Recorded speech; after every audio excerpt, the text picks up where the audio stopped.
मोतिहारी के सुगौली इलाके में आजाद चौक पर एक आम सी सुबह अचानक सुर्खियों में बदल गई, जब एक बैंक के अंदर अचानक अफरा तफरी का माहौल देखा गया। बैंक का माहौल पहले सामान्य नजर आ रहा था, लेकिन कुछ ही समय में सब कुछ एकदम बदल गया।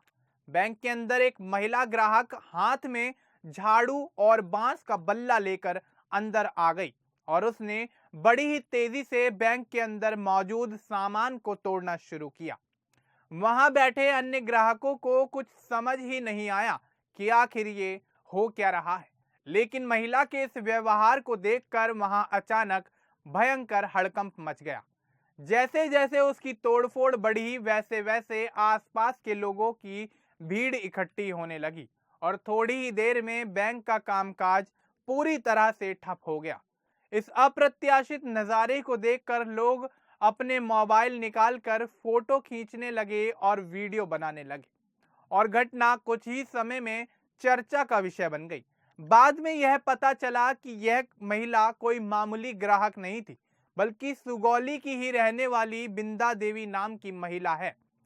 बिंदा देवी बैंक से पहले ही अपना लोन चुका चुकी है और उसके पास इस बारे में एनओसी यानी नो ऑब्जेक्शन सर्टिफिकेट भी मौजूद था।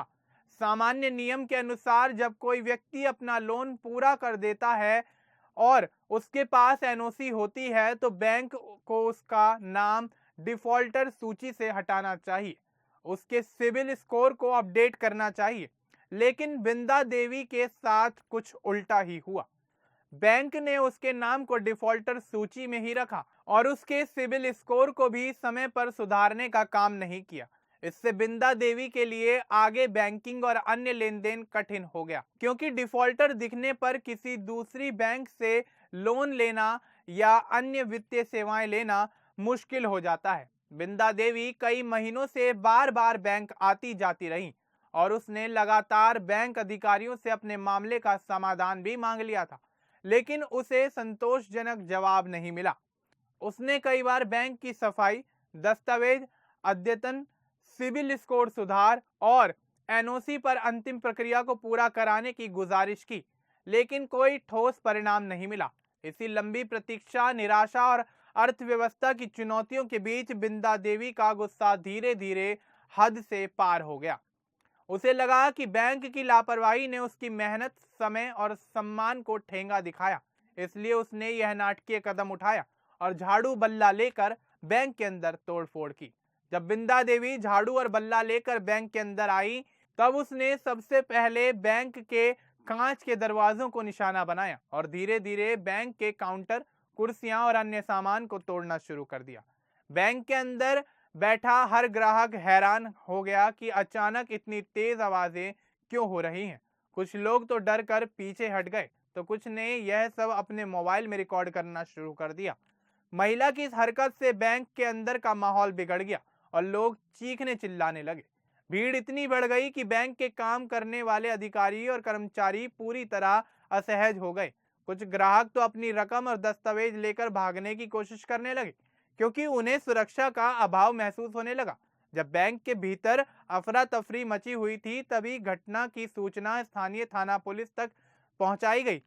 थोड़ी ही देर में महिला पुलिसकर्मियों की टीम मौके पर पहुंच गई और स्थिति को काबू में करने की कोशिश की।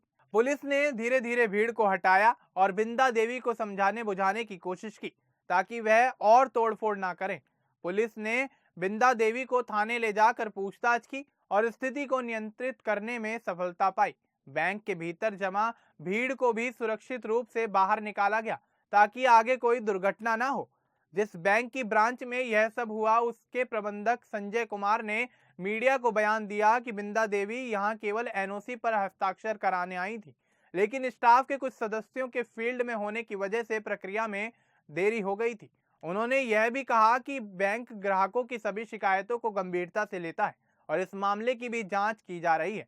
बैंक और पुलिस दोनों यह साफ कर रहे हैं कि घटना की पूरी जांच अभी जारी है और जांच में जो भी तथ्य सामने आएंगे, उसी के आधार पर आगे कार्रवाई की जाएगी।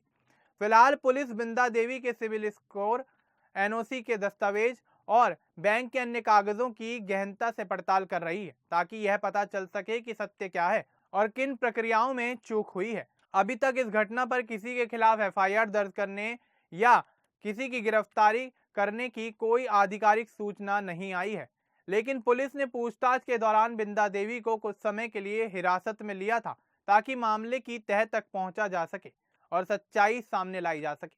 सोशल मीडिया पर इस घटना को लेकर लोगों ने अलग अलग तरह की राय दी है। कुछ लोग बैंकिंग सिस्टम की सुस्ती और लापरवाही पर सवाल खड़े कर रहे हैं और कह रहे हैं कि अगर बैंक समय पर बिंदा देवी के दस्तावेज सुधार देता या उसकी सिविल स्कोर को अपडेट कर देता तो आज इस महिला को इतना बड़ा गुस्सा नहीं आता और बैंक में तोड़फोड़ नहीं होती। उन्हें लगता है कि बैंक की गलतियों के कारण ही एक आम महिला को कानून को हाथ में लेने जैसा कदम उठाना पड़ा। दूसरी तरफ बहुत से लोग यह भी कह रहे हैं कि किसी भी समस्या का समाधान हिंसा या तोड़फोड़ से नहीं किया जाना चाहिए। उनका मानना है कि अगर बैंक के साथ समस्या है तो उपयुक्त विधिक रास्ता अपनाना चाहिए। बैंक परिसर में हंगामा करना उचित नहीं कहा जा सकता। कुछ लोग बैंक की कार्यप्रणाली, दस्तावेज सत्यापन और ग्राहक सेवा की प्रक्रिया की आलोचना भी कर रहे हैं और सुझाव दे रहे हैं कि बैंक को अपने ग्राहकों के साथ अधिक स्पष्ट संवाद रखना चाहिए ताकि ऐसे मामलों से बचा जा सके। इस घटना ने बैंकिंग सिस्टम, ग्राहक सेवा और लोगों की जागरूकता पर लोगों के बीच गहरी चर्चा शुरू कर दी है और इसलिए यह अब केवल एक विवादित घटना नहीं रह गई, बल्कि इसके पीछे छिपी समस्याओं पर समाज में बहस का विषय बन गई है। इस पूरे घटनाक्रम से यह स्पष्ट होता है कि बैंक और ग्राहक के बीच सरल भाषा में और ईमानदारी से किया गया संवाद कितना महत्वपूर्ण है। सिविल रिकॉर्ड और लोन सेटलमेंट से जुड़े दस्तावेज समय पर अपडेट होने चाहिए और सिस्टम की किसी भी गलती से आम लोगों को परेशान नहीं होना चाहिए। किसी भी समस्या का समाधान पाने के लिए हिंसा या तोड़फोड़ करना गलत तरीका है और साथ ही बैंक के कर्मचारियों को भी ग्राहक सेवा और अपनी जिम्मेदारी पर पूरा ध्यान देना चाहिए ताकि भविष्य में ऐसी घटनाएं दोबारा दोहराई ना जाएं। इस पूरे मामले को लेकर आपका क्या कुछ कहना है हमें कमेंट बॉक्स में जरूर बताएं। बाकी इस तरह के और अपडेट्स के लिए हमारे चैनल को सब्सक्राइब करना ना भूलें। धन्यवाद।